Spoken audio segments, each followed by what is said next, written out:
चीन की जनसंख्या 10 करोड़ से भी कम होने की संभावना। भारत की अद्भुत ताकत देखकर उड़ गए संयुक्त राष्ट्र समेत G7 देशों के होश। यूरोप में शुरू हो गया है भारत के लिए नया क्रांति। चीन के खिलाफ भड़के लोगों ने भारत को माना अपना मसीहा। ऋषि सुनक ने शुरू किया पीएम मोदी के लिए आंदोलन। पूरी खबर को सुनकर 140 करोड़ भारतीय हो जाएंगे गदगद। ब्रिटेन की मीडिया ने भारत को लेकर दिया बड़ा बयान। आज रात को सो रही चीन और पाकिस्तान। दूध का कर चुकाने के लिए भारतवंशी ऋषि सुनक के नेतृत्व ने भारत के लिए एक बड़ा ऐलान किया है। पीएम मोदी को भी यह उम्मीद नहीं थी कि एक दिन ब्रिटेन का प्रधानमंत्री भारत के सम्मान के लिए इतना सब कुछ करेगा। दोस्तों, किसी ने ठीक ही कहा है कि भारत के बिना हर एक संगठन अधूरा है जहां वैश्विक चर्चाएं चल रही हों।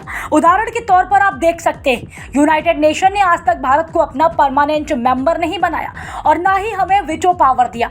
इसी वजह से आज वह पूरी तरह से फेल हो चुका है। संयुक्त राष्ट्र आज एक चिड़ियाघर की तरह हो गया है जहां मजबूत और खूंखार जानवर कमजोर प्राणियों को जिंदा चबा रहे हैं। यूनाइटेड नेशन शांति कायम करने में पूरी तरह फेल साबित हुआ है और उसने समय समय पर कमजोर देशों को धोखा देते हुए ताकतवर देशों के साथ अपनी दोस्ती निभाई।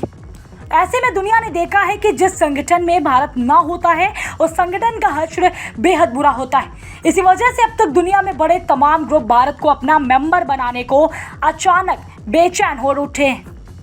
दोस्तों, ब्रिटेन में जो आवाज उठ रही है उसे सुनकर पूरा भारत गर्व से चौड़ा हो गया है। भारत को एक ऐसे संगठन से इनविटेशन मिलने जा रहा है जो अपने आप में बेहद ताकतवर माना जाता है। यह एक ऐसा ग्रुप है जिससे रूस बिल्कुल नफरत करता है। अगर भारत इस ग्रुप को ज्वाइन करता है तो शायद भारत के रिश्ते रूस के साथ भी खराब हो सकते हैं। आप में से ज़्यादातर लोग इस ग्रुप के बारे में समझ गए।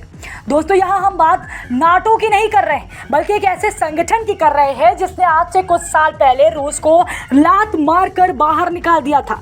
यूक्रेन युद्ध के समय भी इस ग्रुप ने रूस को काफ़ी गंभीर घाव दिए।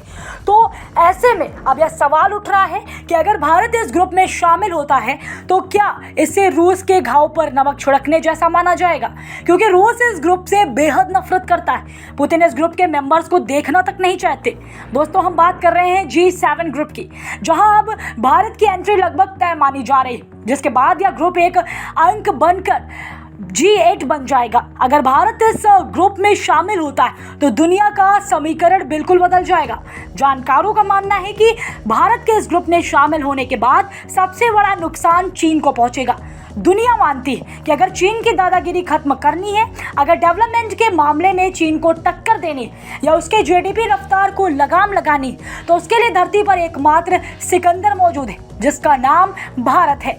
भारत ही वह शेर है जिससे शिकारी चीन भी थर-थर कांपता है। चीन को पता है कि आने वाले समय में उसकी हालत बेहद बुरी होने वाली। ऐसे में भारत बेहद ताकतवर होगा और मौका मिलते ही भारत चीन पर चढ़ाई करके तिब्बत और अक्साई चीन हथियाएगा। भारत का नाम सुनते ही पश्चिमी मीडिया को एक मसीहा नजर आने लगता है। पश्चिमी देश हर वक्त हर हाल में चाहते हैं कि भारत को G7 का मेंबर बनाया जाए। हालांकि भारत G7 में शामिल होने को लेकर उतना उत्सुक नहीं है, लेकिन G7 देशों की यह मजबूरी बन गई है कि वह भारत को अपने पाले में ले आए। पश्चिमी देश जानते हैं कि BRICS ने G7 ग्रुप की हालत खराब कर रखी। अर्थव्यवस्था के मामले में ब्रिक्स ग्रुप ने G7 को ओवरटेक कर लिया। इसी वजह से G7 के देश बेहद घबराए हुए और वे भारत जैसे आर्थिक महाशक्ति को अपने ग्रुप में शामिल करना चाहते हैं। पूरी दुनिया जानती कि G7 देशों में अमेरिका और जापान आर्थिक महाशक्ति जिनकी इकोनॉमी इस वक्त स्लो डाउन फेस कर रही है। G7 के बाकी सभी देश मोटे तौर पर आर्थिक मंदी की कगार पर पहुंच चुके हैं। लेकिन वहीं दूसरी तरफ अगर देखा जाए तो BRICS में भारत और चीन की आर्थिक ग्रोथ ने पूरी दुनिया को चौंका कर रख दिया। यह दो देश ऐसे हैं जो जिस ग्रुप में जाते हैं वहां अचानक पूरे समीकरण को बदल कर रख देते हैं।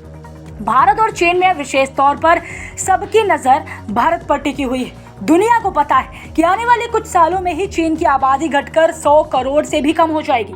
उसके बाद उसकी आबादी 50 से घटकर 10 करोड़ तक भी पहुंच सकती है। भविष्य में उसके पास न सैनिक बचेंगे और न ही कर्मचारी, क्योंकि चीन में कोई बच्चा पैदा करना चाह ही नहीं रहा। सभी लोग ऐसो आराम की जिंदगी जीना चाह रहे हैं। कोई भी बच्चों के साथ अपना जीवन व्यतीत करने को तैयार नहीं हो रहा है। इसलिए एक तरह से कहा जा रहा है कि पूरे चीन में इस वक्त सभी पेरेंट्स को किड्स फोबिया हो गया है। बच्चा पैदा करने के नाम सुनते ही पेरेंट्स को बुखार सा लग जा रहा है। चीन में बच्चे पैदा किए जाए, इसलिए चीन की सरकार तरह तरह के लुभावने ऑफर भी दे रही है। उसके बाद में फ्री हनीमून पैकेज के साथ साथ आकर्षक उपहार भी दिए जा रहे हैं। लेकिन इसके बावजूद भी चीन में लोग बच्चे को पैदा करने के लिए तैयार नहीं हो रहे। चीन में इस वक्त बेहद अजीब संकट छाया हुआ है। अब यह देखना दिलचस्प होगा कि क्या चीन भविष्य में बच्चा पैदा करने वाले मुर्गी फार्म भी बना लेगा। लेकिन वहीं दूसरी तरफ अगर देखा जाए तो भारत में पेरेंट्स बच्चा पैदा करने से बिल्कुल भी नहीं घबरा रहे। भारत में पेरेंट्स अपने बच्चों से बेहद प्रेम करते हैं। माँ अपने बच्चों के बिना नहीं रह सकती। इसीलिए दुनिया मानती है कि आने वाले समय में भारत हर तरह से चीन को ओवरटेक कर लेगा, क्योंकि भारत एक पारिवारिक देश होगा जहां लोग एक दूसरे से प्रेम करते हैं। तो वहीं दूसरी तरफ चीन नफरत की खेती करते करते पूरी तरह से सूख जाएगा। इसी बात को ध्यान में रखते हुए G7 देश चाहते हैं कि भारत को अपने पाले में लिया जाए, ताकि चीन को टक्कर देने में बात बन सकेगी। जब तक भारत G7 का मेंबर नहीं बनेगा तब तक G7 का डाउनफॉल जारी रहेगा। पश्चिमी देश साफ तौर पर जानते हैं कि दुनिया के तमाम बड़े बड़े देशों में रिसेशन का खतरा मंडराया हुआ है। जापान, अमेरिका, यूरोप के देश अपनी कमर तोड़ चुके हैं। उनकी रफ्तार बेहद धीमी हो गई और वे दौड़े दौड़े भारत में निवेश करने को लाइन लगाए। अमेरिका की हालत तो इतनी खराब हो गई है कि वहां लगातार अलग अलग बैंक कोलैप्स करते जा रहे हैं। चीन में रिसेशन आने का खतरा लगभग 12% बताया जा रहा है। लेकिन भारत ही एक ऐसा देश है जहां रिसेशन आने का खतरा 0% बताया जा रहा है। इसी समीकरण को देखते हुए G7 देश चाहते हैं कि भारत को जल्द से जल्द G7 ग्रुप में शामिल किया जाए, नहीं तो BRICS जैसे संगठन G7 की धज्जियां उड़ा देंगे। BRICS में भी अगर देखा जाए तो भारत और चीन के अलावा कोई बड़ा इकोनॉमिक सुपर पावर नहीं है। रूस, ब्राजील और साउथ अफ्रीका जैसे देश भारत के सामने कहीं नहीं टिकेंगे। इन 5 देशों के अलावा 12 और देश ऐसे हैं जो BRICS ज्वाइन करने के लिए एप्लीकेशन दे चुके हैं, जिनमें सऊदी अरब, तुर्की, इंडोनेशिया, अर्जेंटीना, अफगानिस्तान के साथ साथ इजिप्ट और मैक्सिको कुछ महत्वपूर्ण देश हैं। दोस्तों, आप सभी को याद होगा कि G7 को लेकर डोनाल्ड ट्रंप ने कहा था कि अगर इसमें भारत को नहीं जोड़ा गया तो यह ग्रुप बेकार हो जाएगा।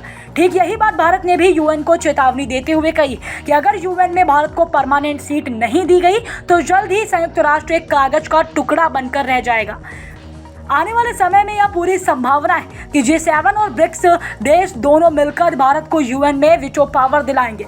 इसके लिए भारत को G7 ज्वाइन करना ही होगा। इन दोनों संगठनों को ज्वाइन करने के बाद भारत पूरी दुनिया में ग्लोबल पावर को बैलेंस करने में एक अहम भूमिका निभाएगा। आप सभी जानते हैं कि 49वां G7 समिट जापान के हिरोशिमा शहर में हो रहा है, तो वहाँ PM मोदी को स्पेशल गेस्ट के तौर पर इनवाइट किया गया है और माना जा रहा है कि समिट में ही भारत को अहम रोल भी दिया जाएगा।